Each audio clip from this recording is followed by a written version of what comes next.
Good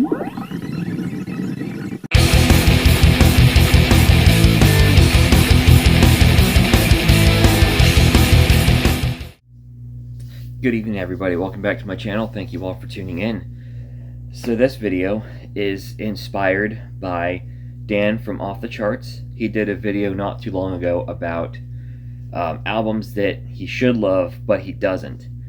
So I'm going to take the opposite approach to that, and I'm going to do albums that I love way more than I should. So these are all albums that are either not well liked within the fan group, or there's some reason as to why maybe I shouldn't like them, but at the end of the day, I just love them. So I picked out 15 examples of this, and to kick things off, I have Aerosmith's Just Push Play. I don't think I have met another soul on this earth who ranks Just Push Play any higher than like third to last in Aerosmith's catalog, but this is like my third or fourth favorite Aerosmith album. It was my gateway into Aerosmith, there is that, but even that, I like all 12 songs on here. I still do.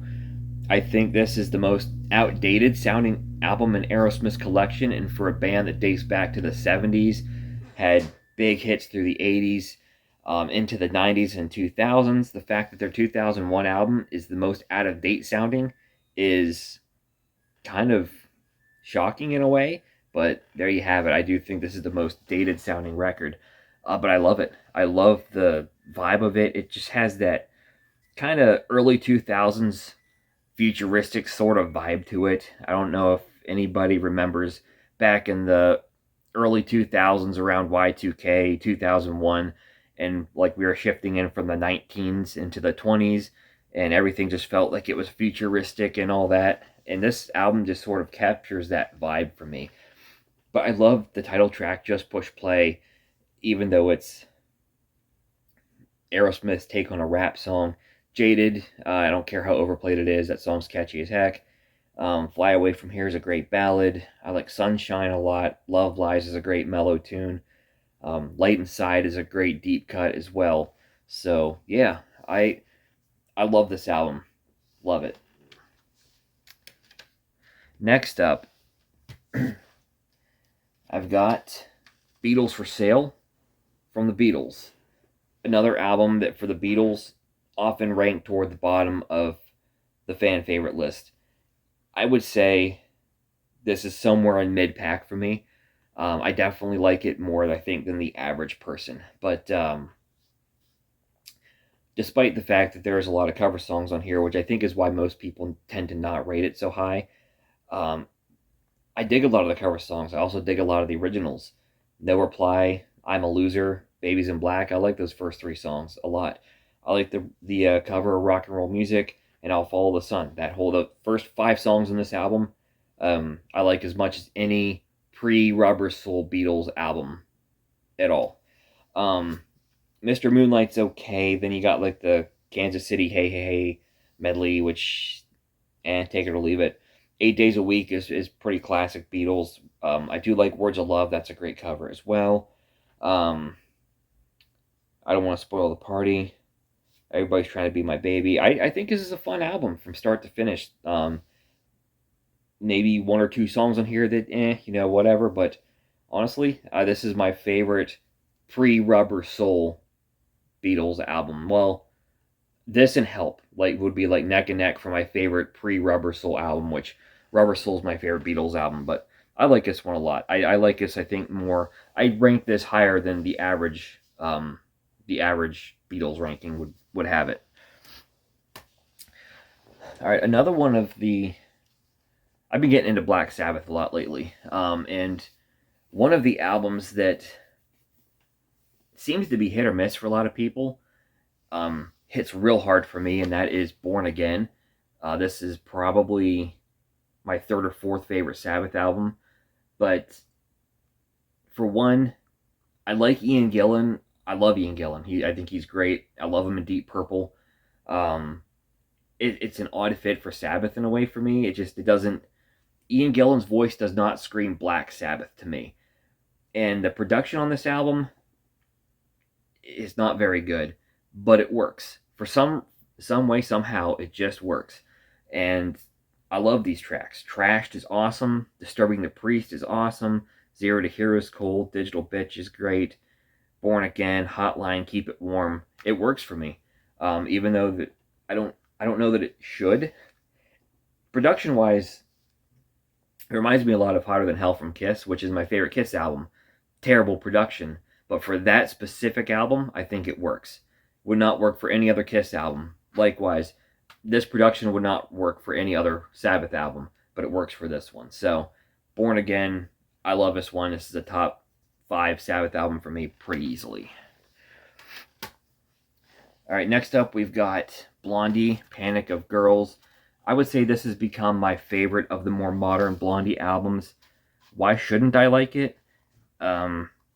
Because it definitely has that modern Blondie sort of overly poppy. There's almost kind of the beginnings of the really digital sound that Ghost of Download had on here. And there's a couple songs on here that really suck. But otherwise, I kind of dig some of these songs a lot. I think it starts off real strong with D-Day, What I Heard, The End, The End. I love the Girly Girly cover. I love Blondie's version of that. I hate the original. Can't stand the original. But I love Blondie's version of it. Love Don't Frighten Me's okay. Words in My Mouth is not great. Wipe Off My Sweat is terrible. Like, literally, the fact that I love an album that song is on is pretty, it's something. So, and then of course, I think it ends fairly well with China Shoes as well, but not overall a huge fan of the more modern Blondie stuff. There's definitely stuff worth checking out, but nothing that measures up to Parallel Lines or Eat to the Beat or Plastic Letters or whatever have you. But I would say this is my favorite one of the more modern Blondie. All right, next up, we're going for my favorite band, Bon Jovi. I am definitely a bigger fan of the more modern Bon Jovi stuff than a lot of people. It's what I grew up on. So a lot of the more modern albums I tend to like more than the average person. Bounce, Lost Highway, the most recent album, Forever. I really like these albums. This House Is Not For Sale. But I think the one that gets hated the most is What About Now, and I don't think it's nearly as bad as it's made out to be sometimes. There's some real gems on here. I can understand why it's low on a lot of people's lists, because at the time, I was kind of blindsided when Richie Sambora quit the band. But looking back, I kind of believe the writing is on the wall with this album, because his style, his signature, just the way that he plays and what he brings to the table with a typical Bon Jovi song feels like it's really lacking in some of these songs. His signature is just not that prominent on this album.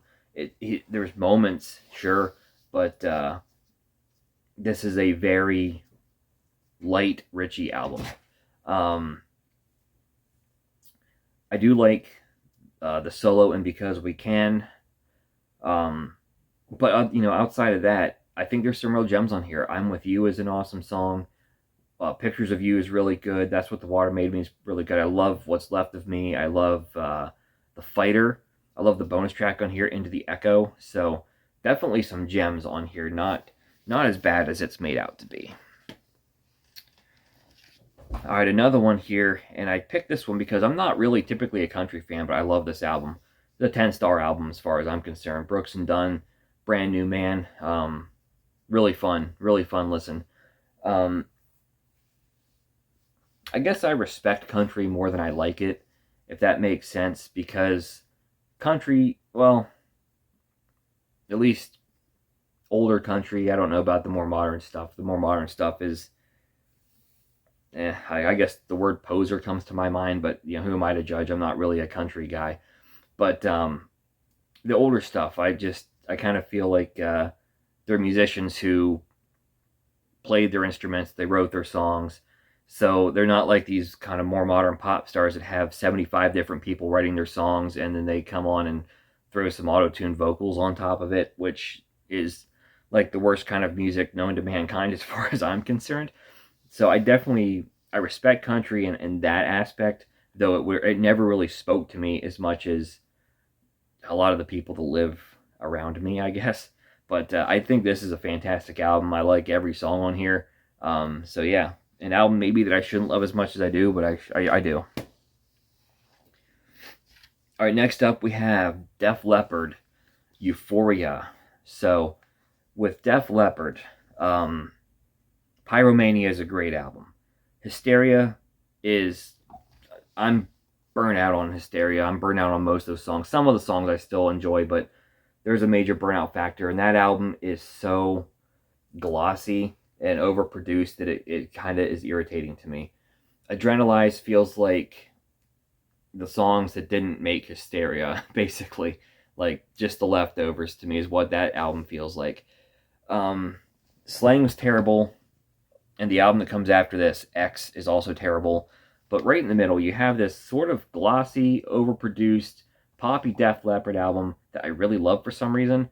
Demolition Man is a really fun, upbeat track. Promises is catchy. Back in Your Face is pretty cool. Paper Sun is a great deep cut from Def Leppard. I do like some of the ballads toward the end of this album, like It's Only Love, To Be Alive, Guilty. I even kind of like 21st Century Shalalala Girl. I like the song more than I like the title, at least. All Night is terrible, but other than that, I like this album. This is like my third favorite Def Leppard album.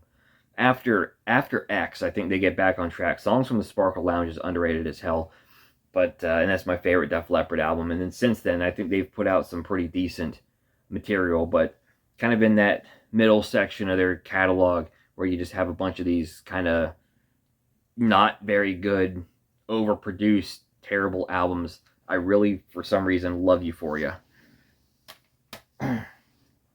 Next up, we have Kiss and Animalize. There's a lot of Kiss albums that I like more than the average person. Monster, I love Monster. Dynasty can be hit or miss with some people. Dynasty is a top 5 Kiss album to me. I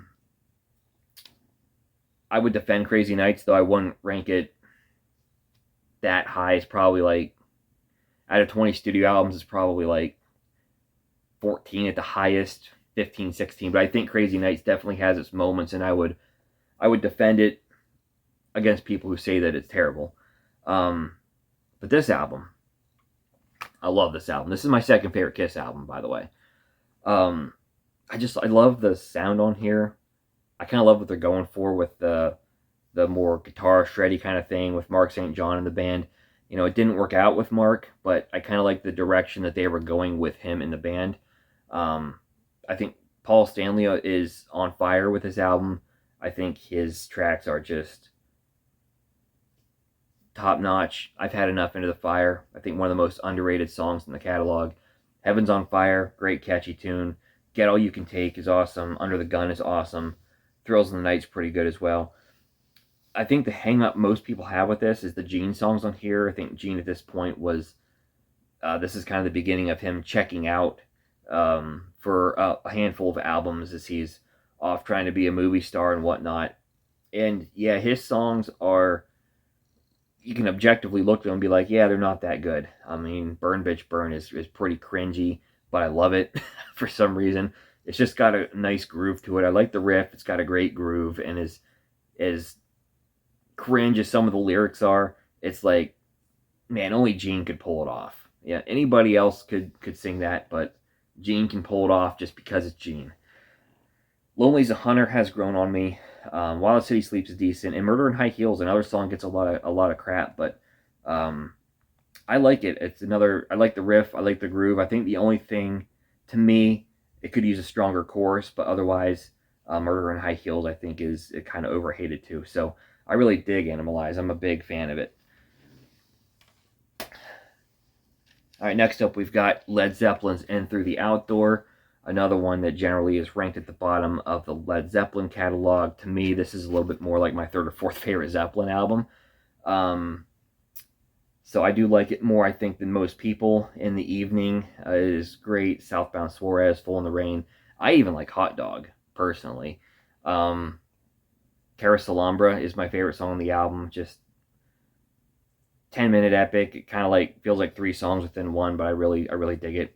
All My Love, was never the biggest fan of that song until I learned what it was actually about, and then it just gave me a new perspective on it. I'm Gonna Crawl, pretty good. So yeah, and Through the Outdoor kind of has a, I don't know, it's like a, the album cover is kind of like a western kind of feeling thing there, and I think the album definitely has that kind of feel to it too. But I think this is a good album. I think it's most, I don't think most people hate it. Most people just wouldn't rank it any higher than like seventh for Led Zeppelin, but I like it. It's one of my favorite Zeppelin albums, actually. All right, next up we have Metallica. Now, there's Metallica fans out there that think anything after Puppet sucks. There's people think anything after Justice sucks. There's people that think everything after the Black Album sucks. For me personally, I love the loads. I love Lightning, I love Puppets, I love Justice, I love the Black Album, love Load, and I love Reload. Maybe more than I should. I don't think I think Reload tends to be more hated than Load. That's why I chose this one over Load. But to me, I like the Loads as much as I like the classics, Lightning, Puppets, Justice, etc. And the thing is, like, I've grown to the point now between Load and Reload, there aren't too many songs I would cut. Poor Twisted Me off Load, I don't care for. And this one here, maybe Carpe Diem Baby. But even songs like Where the Wild Things Are and Low Man's Lyric, they're just so different and kind of weird for Metallica that I've kind of grown to actually like them. But I think there's some awesome tunes on here. Fuel is one of my gateway songs to Metallica. I love The Memory Remains. I love Devil's Dance. Unforgiven 2. I do kind of like Better Than You. Bad Seed is really cool. Prince Charming. Fixer. So there's some really good stuff on here. I'm a big fan of the Loads. I tend to love these ones more than most people, and I think maybe even Reload I love maybe a little more than I should. All right, next up I have Pearl Jam's Backspacer. This is one of my favorite Pearl Jam albums, actually. I'd put it in the top 5. I think there's some really good gems on here. Gonna See My Friend, I love. Got Some, The Fixer, Just Breathe, Amongst the Waves, Unthought Known, Supersonic, The End. A lot of great stuff. Great album. Pearl Jam's Backspacer. I don't really know how a lot of people feel about Joe Perry's solo albums. I find that I really like the Joe Perry project. I like the first album, Let the Music Do the Talking. Once a Rocker, Always Rocker is okay. His 2005 self-titled album had a couple of good songs on it. Have Guitar Will Travel had some good songs on it. His most recent one, Switzerland Manifesto, it's terrible. It's one of the worst albums I've ever attempted to listen to in my life. But I really love this one. I've got the Rock and Rolls Again. This is my favorite Joe Perry project album. It's definitely got a rawer vibe to it and a rawer sound as opposed to the first album. But you got East Coast, West Coast, No Substitute for Arrogance. Love the riff in that song. Took a while for the vocal style to kind of click with me. I was kind of turned off by the vocals in that song at first, but kind of like it now. I've got the Rock and Rolls Again. It's just like a fast-paced kind of bluesy tune. Buzz Buzz is a cool cover. Soldier of Fortune I like a lot. I do like the songs on the B-side. It's highlighted by my favorite solo Joe Perry song, which is South Station Blues. I really dig this album. I've got the Rock and Rolls Again. I think it's a really good album. All right, next up, Test for Echo by Rush. Often ranked toward the bottom of the Rush catalog, and on one hand, I kind of get it. There's maybe 1 or 2 songs on here that I'm not crazy about, but I love the vast majority of this album. I remember picking up a whole bunch of Rush albums, the more modern ones. I think it was Counterparts, this one, Presto, and Hold Your Fire. I think I picked up all at one time. And I wasn't really expecting much because they're typically the Rush albums that are ranked at the bottom of people's list. But when I put this one on, I was just like, man, I can't believe that. I don't know. I can't believe that this is so many people's least favorite Rush album. You got Test for Echo and Driven, which are two awesome songs to kick things off, but Half the World I think is great. The Color of Right is one of my top 5 favorite Rush songs. I love Totem. I even love Dog Years. Actually, it's kind of, I mean, it's goofy, but it's fun. Virtuality's really cool. I love the not the title track. I love the title track, but the closer, Carve Away the Stone, is also a great one too. So Rush's Test for Echo to me is kind of one of the unsung albums of the catalog. I would probably sneak it into my top 10 of Rush albums. All right, so the very first album that I thought of when I thought about doing this, albums I love way more than I should. Very first one I thought of was this one right here, Skid Row's Revolutions Per Minute. This is my third favorite Skid Row album behind Slave and Subhuman. Yes, I like this one more than I like the debut. Sue me. I can look at this objectively and say this album is not good.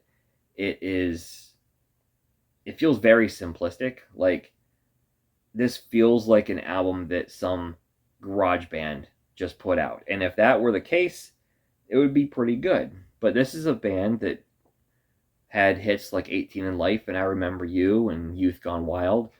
They debuted number 1 with Slave to the Grind, Subhuman Race, even Thick Skin a couple years prior to this one. And now we're getting songs like Another Dick in the System, Shut Up Baby, I Love You. We're getting White Trash with lyrics that I don't even really know what to say about. You Lie, which is a straight up country tune until you get to like the last minute. I don't know, man, but there's something about it I just really love. I don't know, there's a charm to it or something. Maybe it's just the rawness.